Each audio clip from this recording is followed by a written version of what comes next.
Hello, I am the maniacal Dr. Watts, and welcome to a new series in Sunless Skies. So, this game is going to get a little bit complicated. This game is made by a company, or made by the company, that the guy who's in charge of the company that owns Cultist Simulator, a game that I featured on my channel, that he used to own when he made Sunless Seas. Fail Better Games. Sunless Seas was a really good game. At some point I may or may not play it on the channel. But I went ahead and picked this up. And I'm going to play it for you guys. And if you're familiar with Cultist Sim, it's a little bit similar where there's a lot of reading. So there's going to be a lot of reading in this, and most of the story is told that way.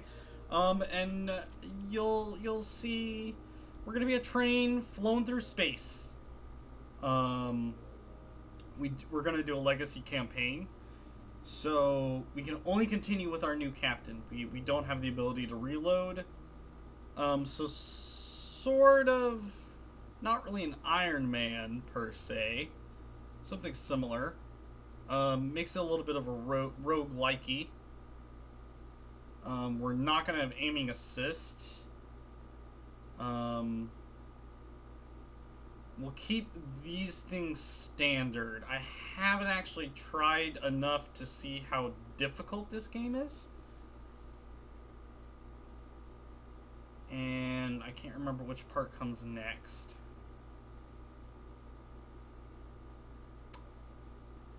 Loading comes next. Means that you're ready to level up. That's one thing that's also interesting, is that this one has like a level up system, and it seems like you can get interesting perks on top of just stat bonuses, that's cool. That's how you should do a leveling up system. Future game developers, including myself, when you're doing a level up system, one of the things about it is that people don't just like numbers going up. While those are... Okay, I'm gonna have to read this. Log of Her Majesty's Locomotive, The Orphan, March 14th, 1905. Our expedition of the domains of the dead has been eventful. The Orphan is damaged and in grievous need of repairs and supplies. We're returning in haste to the Reach, where I hope to make port at New Winchester. May God be with us for 1,000 deaths wait in the sky. Final entry, Captain Amelia, Charity Wicklock, DCM, written shortly before her death. Oh, that's interesting. This actually... Foreshadows. Fail Better Games presents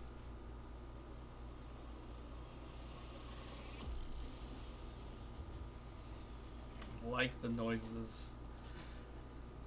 Blue Kingdom Transit Relay. Cruise control? Okay, but there's... See, this is something I find interesting, the fact that it puts this text. March 15th, 1905. We have returned to the Reach, an untamed sunless span of the heavens. London's... no! It's their new frontier, and I wasn't able to read the rest of that. And I don't have a way to go back. So, you could go back, though, and read the rest of that. And I think it might have said that we're heading to New Winchester, so we can do this. March 15th, 1905. Your journey back from the Blue Kingdom was tumultuous. Your locomotive is damaged and Captain Whitlock badly wounded. We already know what happens to her, unfortunately. So there's a dodge system. Ooh.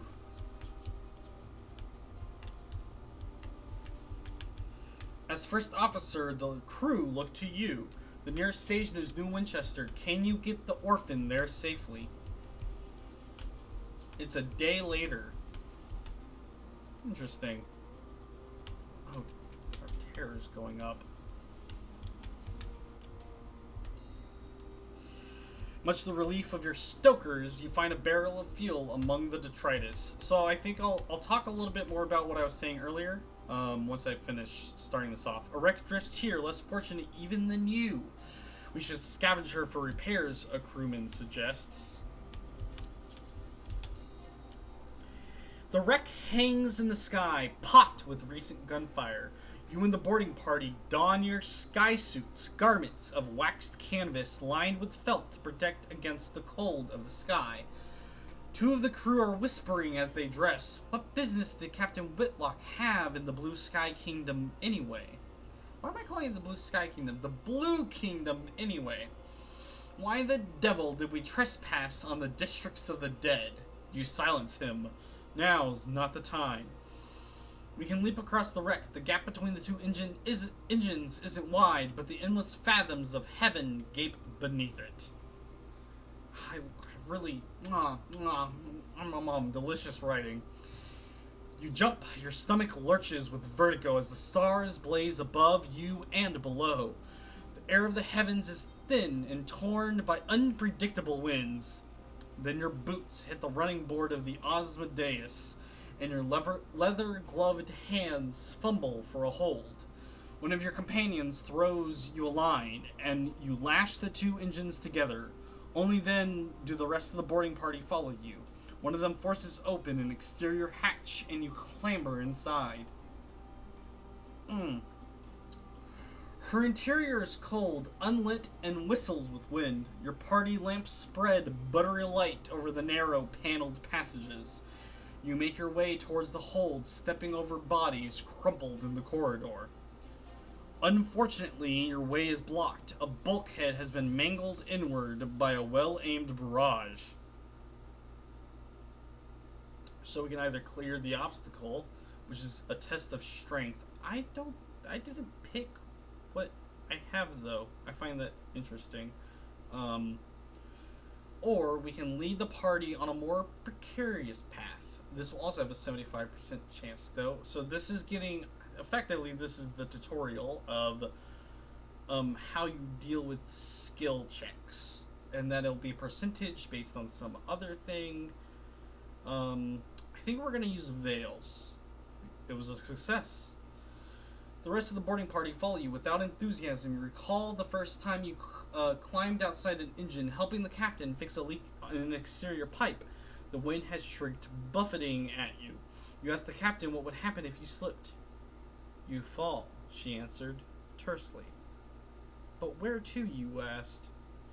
She looked down, then up, then back.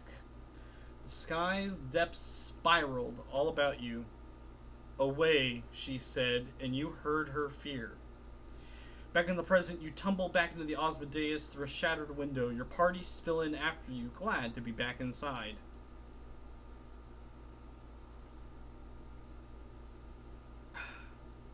Some delicious, non-branded, zero calorie original soda.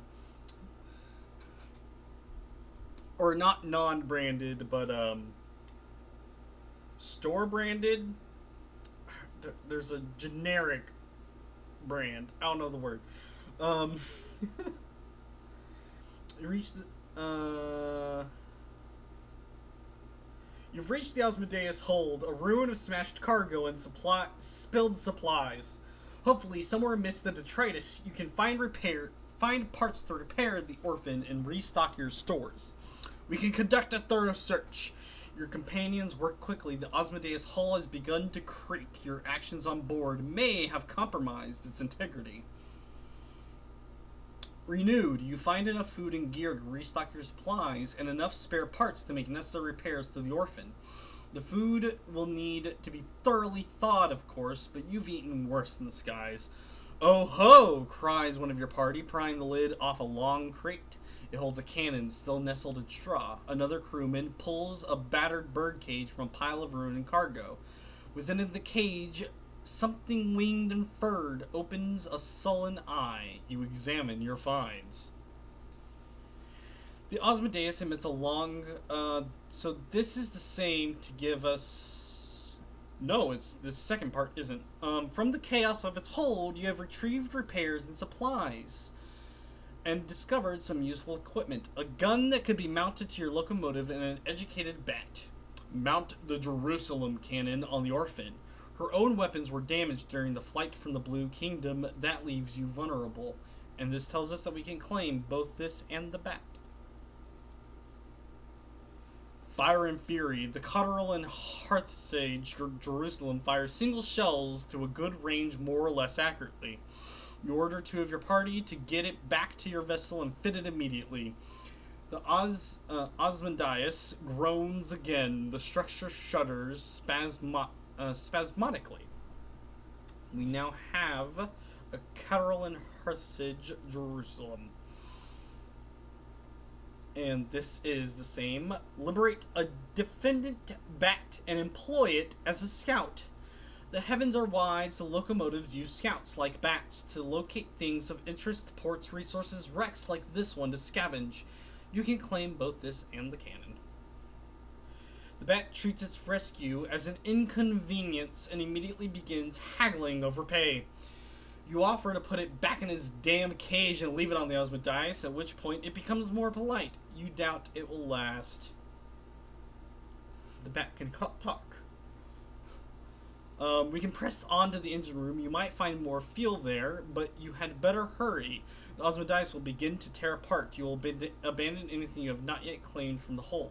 We already have everything, or we can just simply return. I think we need to press on. The wreck of the Osmondius screeches as its metal buckles and tears. You press on through the shuddering corridor, searching frantically for the engine room. So you can either send in a smaller party, which gives us about a 50% chance. And it's a hard skill, or you can go yourself and conduct a hasty search. So I think we're going to treat this as what we should go for. So let's have Heart. Hearts is the skill of convincing and enduring. A failure. I still think we should go with it, but this now gives us a reason to build it up. The short straws. No one is keen to go on alone. In the end, you have to rely on drawing lots. The 2 members of the party with the shortest straws pale and make their cautious way towards the engine room. The rest of you return to the orphan and await the return, and wait. And wait. Too late. With a dying groan, the Osmondius buckles and splits in half, the 2 ends spiraling in different directions into the sky. The 2 crew that were still aboard are lost. Solemnly, you stroke your engines and steam away, restocking and rearmed, but fewer. We lost 2 crew. Another crew member lost. Well.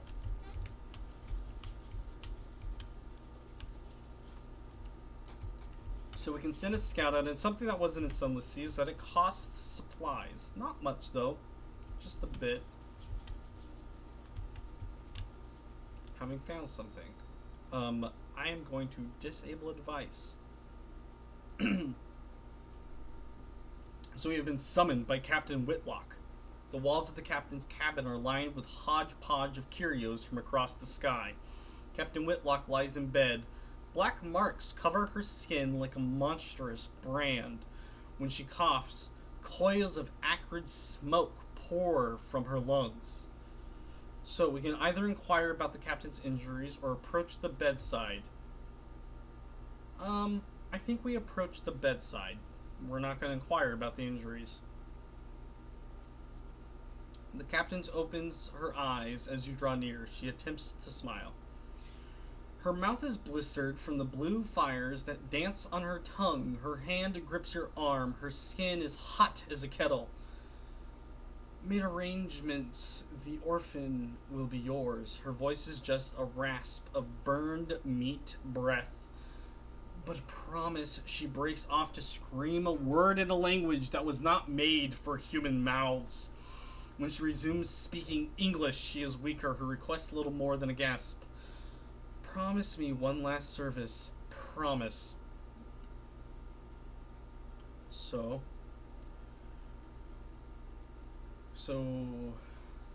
we can either be, I read this sort of as almost like a confused why do this to us. I think we'll be more solemn. We have heart. We just lost 2 crew members. Promise her you will obey her last command. Whatever it is, you'll see it done. She sinks back relieved. All in my will, she gasps. Be a better. She breaks off as the sigils burned into her bones flare, glowing cherry red through her flesh and skin. Better captain than I. The effort exhausts her. She sinks back into the scorched pillows and a twisting, frantic fever. The walls of the captain's cabin are lined with a hodgepodge of curios from across the sky. Captain Whitlock lies in bed. Black marks cover her skin like a monstrous brand when she coughs. Coils of acrid smoke pour from her lungs. We will take our leave. You have an engine to command.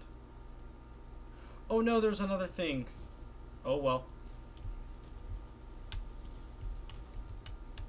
Now we can shoot gun. And our first little bit of combat. A Reach Marauder. And this is why... So there is... Oh, dang it. Okay. Hopefully at some point I get a little bit better at this combat.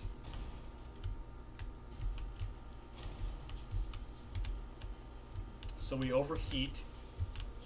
We have a nice little overheat meter. The Reach Marauder is defeated. You approach the buckled wreckage, poised to plunder the plunderers. Beside you, someone is humming a song of victory. So we can either raid the remains or strip it for repairs. We have a pretty decent amount of hull. Let's see if we can raid the remains for anything of value. Ill-got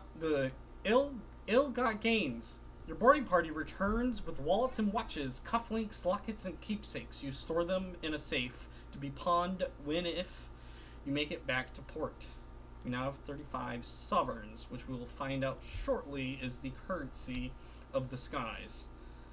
And it seems as though there is a nearby station, so we should go there. The nearest station, hopefully to help our captain. The fact that there's cruise control sort of boggles me. That's actually really nice. In the first game that Failbetter made, there was not a cruise control. Wispy condensation trails cross the sky, the ghosts of passing trains. And we found New Winchester. A new port. The crew are eager to see what it has to offer.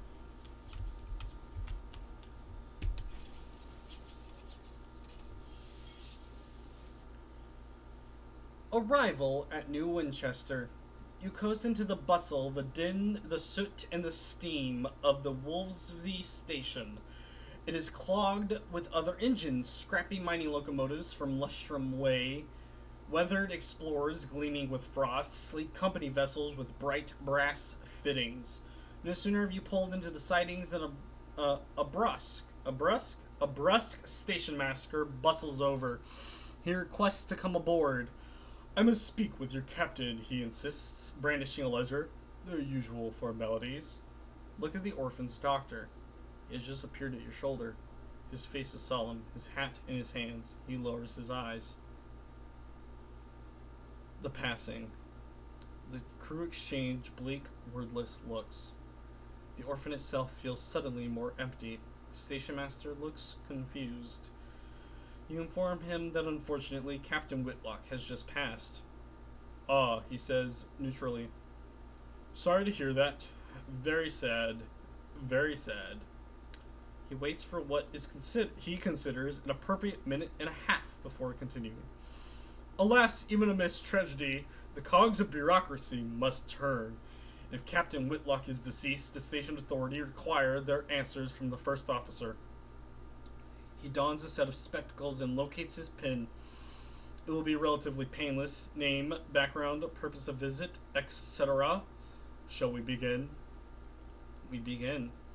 And this is where we make our character. Woo.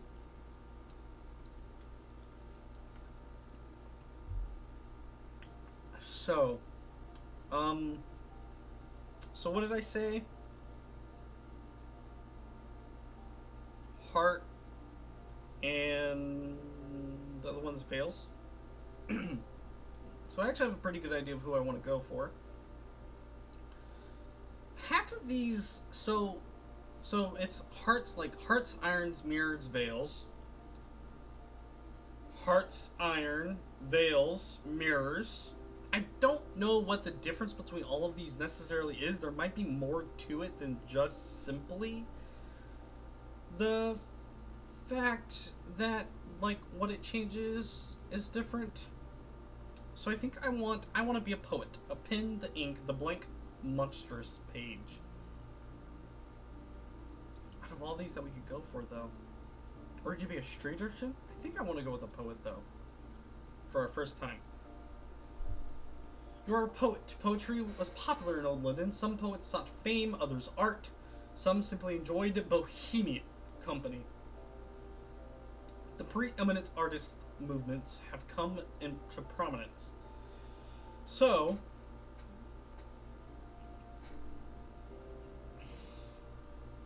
I think we want to go with the Nocturnals. A radical outlawed school that delights in freedoms found in the dark. Increase your veils, the skill of deceit. Oh, dang, I have the hiccups. Deceiving and invading the affiliates and affiliates you with Bohemia.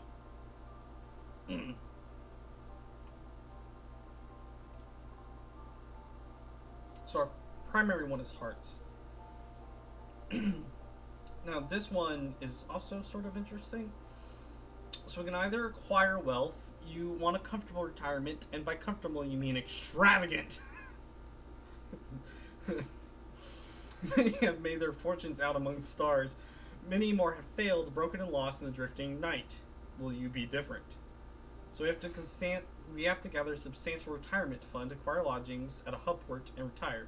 I think this is the one we're going to end up going with. You will immortalize your exploits in the song of the sky. For centuries, people have launched themselves into the unknown in the hope of making a name for themselves. You're sure you'll succeed. After all, you never heard of anyone who didn't. Oh boy. Gather the stories of your exploits and write them in New Winchester. So we have to be in New Winchester. That's interesting. Or, the truth. Even the stars have secrets, but they won't keep them from you.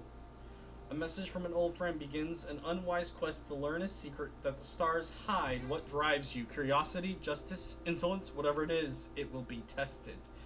Be warned, this is a demanding ambition, best played by Lineage, who has already completed Wealth or Fame.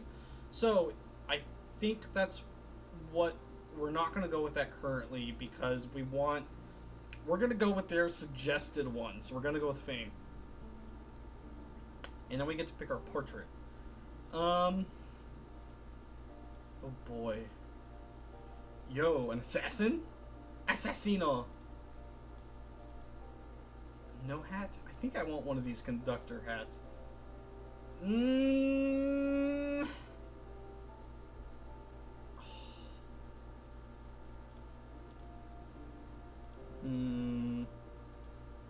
trench coat?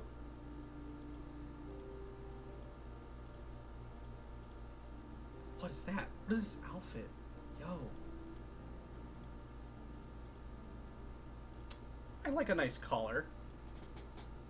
And I think I want to go with something that looks sort of like me, which means that we need... Ooh, I like that. Oh my god, why are there nose choices? A little bit of a, almost like a crooked nose.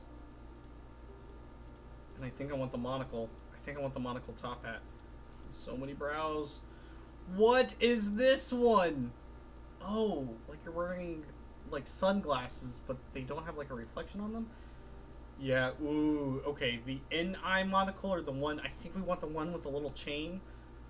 I'm spending so long on this.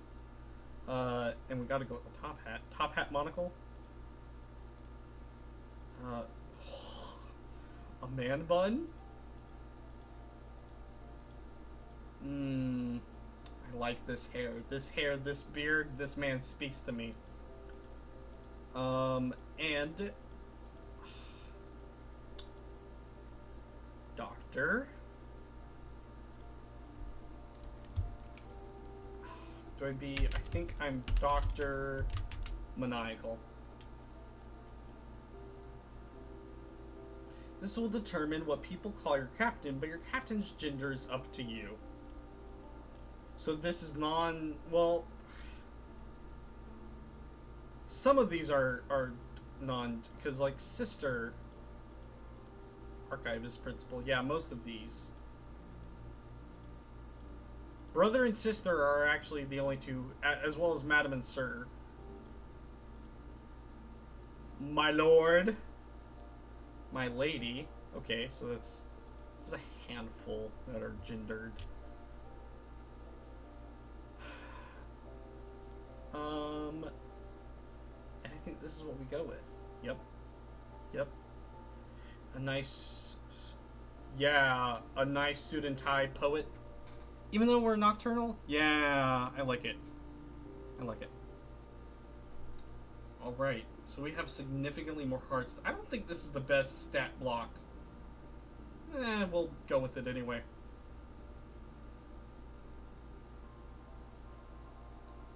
Alright, let's start.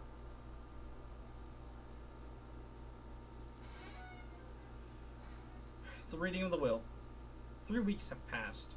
This morning, Captain Whitlock received a simple memorial service. Her body was consigned to a necropolis train bound for the serene mausoleum. Now you sit with a handful of her relatives in the threadbare offices of her solicitors. A methodical notary is reading the will. The captain was wealthy once, but squandered her capital on mysterious expenses before her expedition to the Blue Kingdom. We listen to the end. The captain's relatives, from whom she was mostly estranged, are clearly wondering why you are here. True to her word, in final codicil? I'm gonna go with codicil. I don't think that's right. In final codicil, the notary announces, Captain Whitlock confirmed that possession of the orphan will pass to its first officer. He peers at you with dry, gray eyes. This includes a certain black box contained in the orphan's hold. Captain Whitlock's final request was that, at a time of your choosing, you transport said box to an address in London. He hands you an addressed card and deposit it there. You are not to look inside. She gave no explanation. And that's it. You're captain now. The orphan is yours.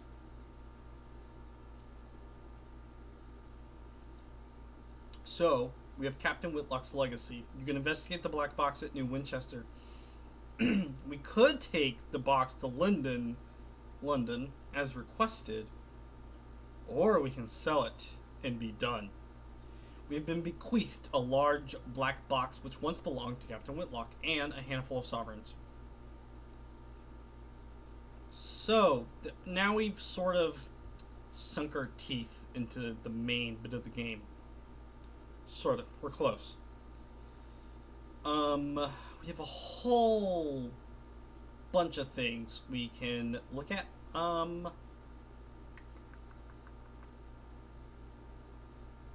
So I think we're going to go through these things first. So investigate the black box. Captain Whitlock left it to you in the hold of the orphan. Her will described it only as a black box, a descriptor you consider to be unhelpful, an unhelpful understatement. It is a casket of black basalt, longer than you are tall, unadorned, with a single small recess that contains a keyhole. The thing must weigh most of a ton. It stands upright in a corner of the hold, but the crew have pushed it out of the way. So we can consider what to do with it. Try to remember when Captain Whitlock acquired the box, examine it or sell. We are not going to sell it. We promised to finish what she started. If we had an academic, apparently we could consult them. We could possibly try to open it, but we were specified not to open it, so I don't think we're going to. We have heart. We could pick the lock ourselves. Detonate the lock with a modest explosion. We're not going to do any of these things. Let's try and remember when she acquired the box. It's subject to speculation among the crew. Preparations. Captain Whitlock had it brought on board just before your ill-fated expedition to the Blue Kingdom. It was empty then. You knew because you saw the lid and box carried on board separately and assembled in the hold. It's not empty now. It is sealed and even heavier than before. But you left for the Blue Kingdom shortly after the box was delivered and made no stops on the way. So whatever is inside the box now, Captain Whitlock found in the Blue Kingdom. We could examine the box. It has dimensions of a sarcophagus plundered from the tomb of some forgotten prince of Egypt. closed fast. There are no carvings or inscriptions on it. The joint where the lid meets the body is too thin to emit even a knife blade. There are no holes by which light or air might find their way in. It is impossible to see inside without opening it. Even the keyhole has been engineered in such a way to prevent peeking. The recess for the keyhole, though, as far as you can determine, that is a more recent addition to the box. The stone has been drilled and chiseled away to create space for a modern metal lock. Interesting. It has been purposefully closed with purpose. Don't ignore the redundancy. So we can consider what to do with it. The last request of Captain Amelia Whitlock was for the box to be transported to a specific address in London. Alternatively, you could perhaps find someone willing to purchase it as a curiosity. And if you knew what was inside, you might be able to command a higher price. So actually that's interesting. Since we're not going to worry about selling the box, we don't need money. We're more about discovering travels as we explore. That makes this slightly easier for us. We don't need to worry about what's inside the box. We're not done exploring. So we can follow our ambition, the Song of the Sky. Ponder your ambition. Where to begin? You take advantage of a quiet moment to pull out your journal. The blank page sits before you, smug and unblemished. The horror. God, I know that. At last, inspiration strikes. You need fresh material. That's the ticket. Go out and explore the high wilderness. Gather sky stories and tales of terror to begin the Song of the Sky. Onwards. So we now have a goal. We can either explore the city. I don't know what the rest of these. So we have an opportunity. We can recruit the incautious driver. My specialty is in test driving, but I'm looking for something quieter. We can explore the city. Let's look at an opportunity. Excuse me, Captain. A woman pushes through the crowds towards you. She is short and square-shouldered in a neat black suit and polished shoes. We're matching.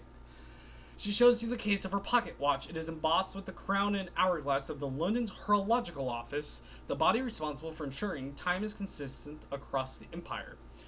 I'm hoping to find passage to Port Prosper, she says, slipping the watch away. I can, of course, pay.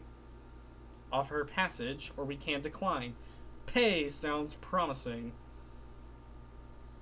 A new passenger. Thank you. The locomotive I was on broke down following a boiler rupture. The chief's engineer fault, I suspect. A gentleman fonder of brandy than of diligence. Here, an initial sum to seal our bargain. Prosper lies south of New Winchester. If you can't tell, it's getting late for me.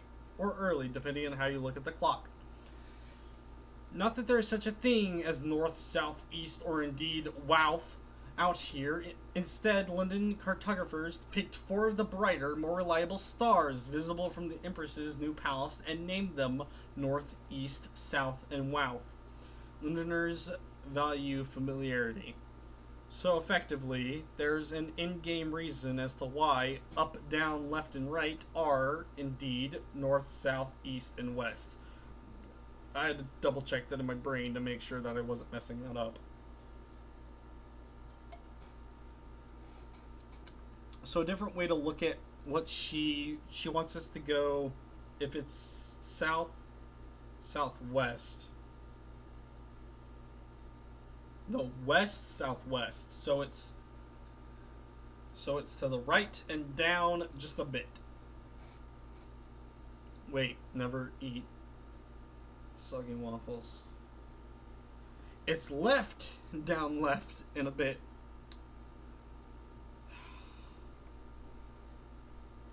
And, okay, yep. God. Recruit the incautious driver. I specialize in test driving, but I'm looking for something quieter. Looks like we need fuel, so we will visit the shops. What harm can it do?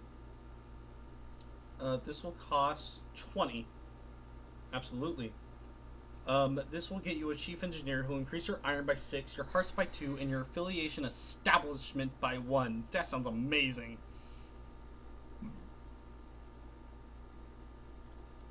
I didn't read that. I think it was just a little bit of text just saying that they're aboard. And we can explore the city, an opportunity to learn about trading, visit the Promise of Days, or inquire about the Winchester War. How goes the war? Tiddly-doo. I feel ashamed. The slow-burning War of the Reach forms a backdrop to daily life in New Winchester. Citizens wishing to keep up with the developments in the war turn to the New Gazette. It is famously the only newspaper worth reading in New Winchester, as well as the only paper that hasn't bankrupted itself. It quietly speaks for itself. Here you can read about the progress of the war, check your reputation with the factions, and who currently controls the Reach. Interesting. I'll read about the current political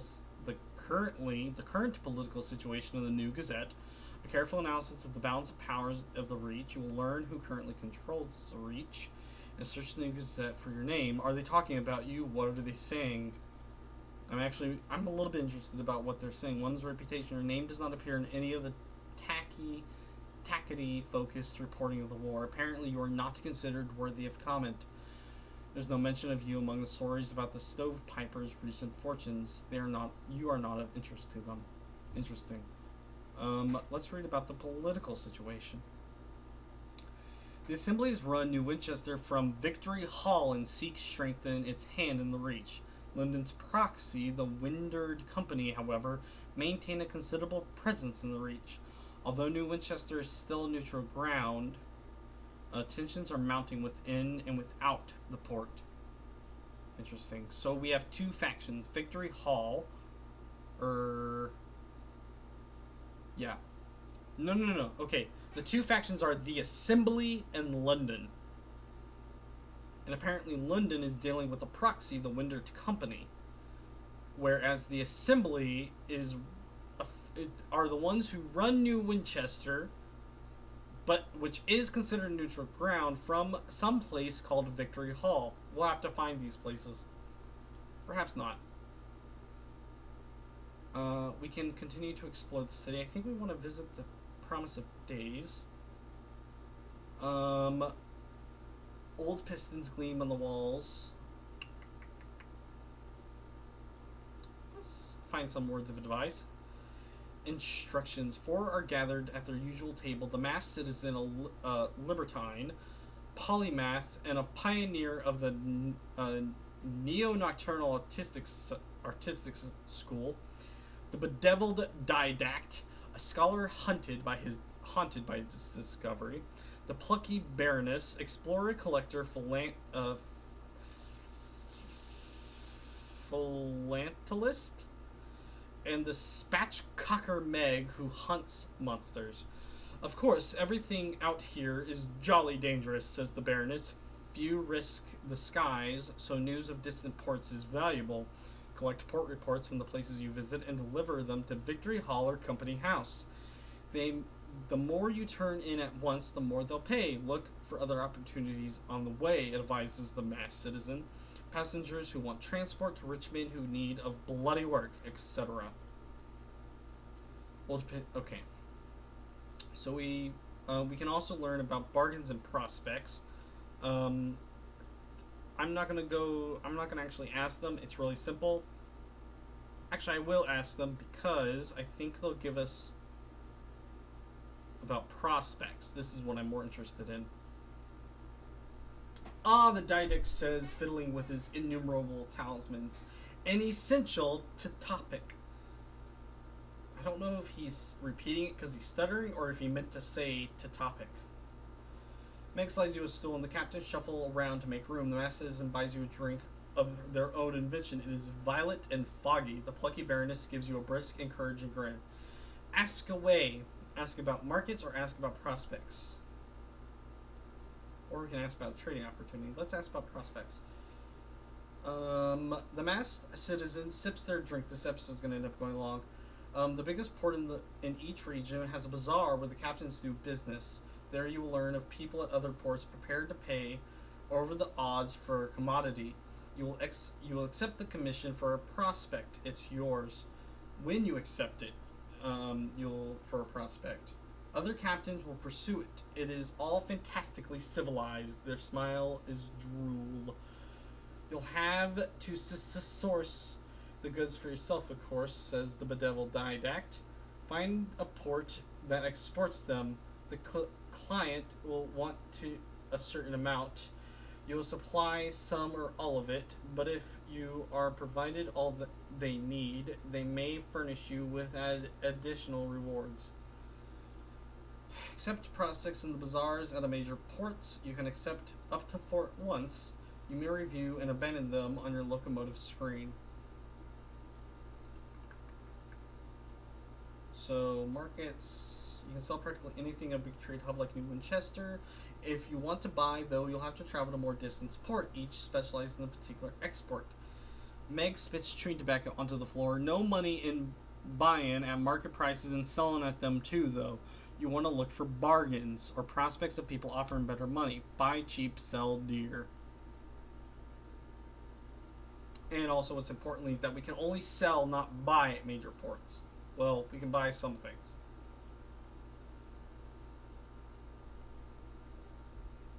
The host of Magdalene needs an urgent delivery of seeds, paying the pretty penny too. If I were you, I'd go to the bazaar straight away. Put my mark against it. Meg grunts. Broker in Port Avon is selling cheap seeds. Chirpy chap, God knows why. His face looks like it's been pushed through a mangle. An opportunity. Port Avon lies to the north of Winchester, and Mangles lies to the south-southwest of New Winchester. So now we had an idea of what we're going to head. Accept the prospect from the bazaar if you haven't already, and buy seeds from the bazaar in Port Avon instead of the Magdalenes. So actually, we could probably go south-southwest and then head around up to the north side.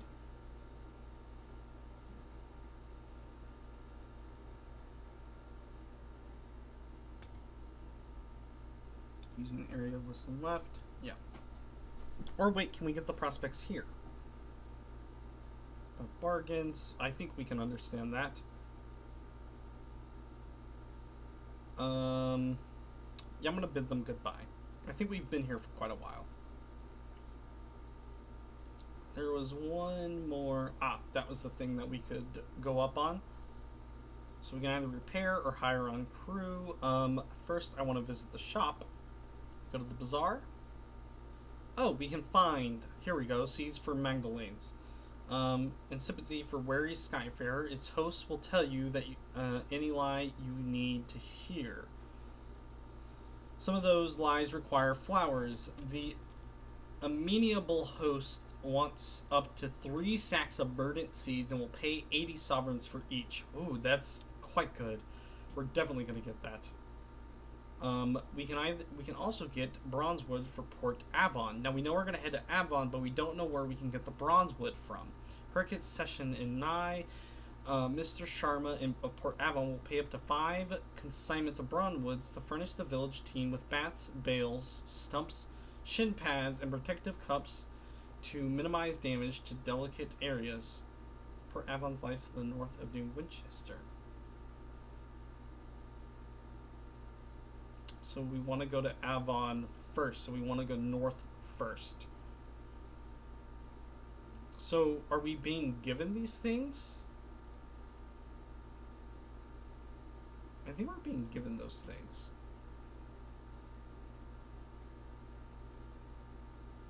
No, we need bronze wood. Okay, so we need to find bronze wood. Never mind, that's clear enough. Apparently new prospects available in 30 days. In-game, I'm assuming. We still weren't quite done. I need to keep on messing that up. So this is where we can get some additional stuff.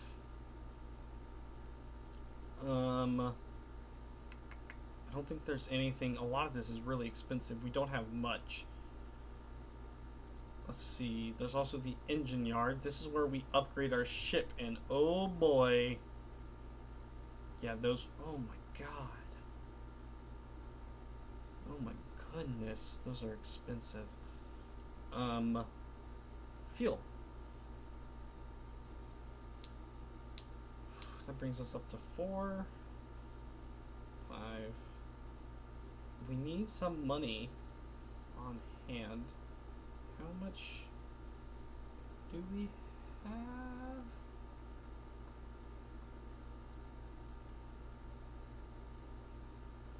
How much do we have?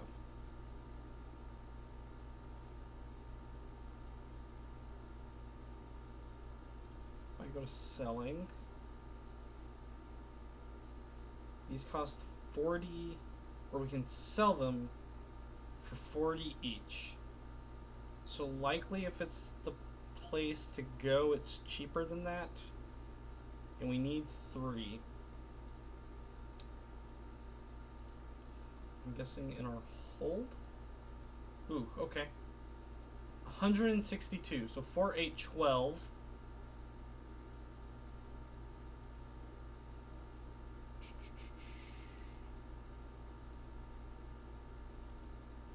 So 2. Well, if we did 4, 8, 12. So at the selling price, we would need 12. There's a pretty good chance it's less than that. They only have 2. Gotcha. So 40, that brings us down to 12 exactly. So I think that's good enough. Oh, nope, we're buying. Oh. Okay, we get 2 fuel.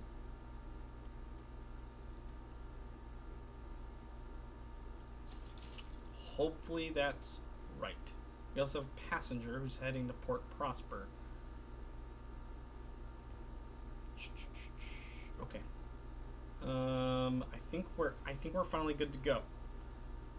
I think that has to be the end of this episode. So unfortunately, we basically just sort of got ourselves started and settled in, and next time we head off for adventure. If you enjoyed, go ahead and leave a like, and I'll see you in the next episode. Goodbye.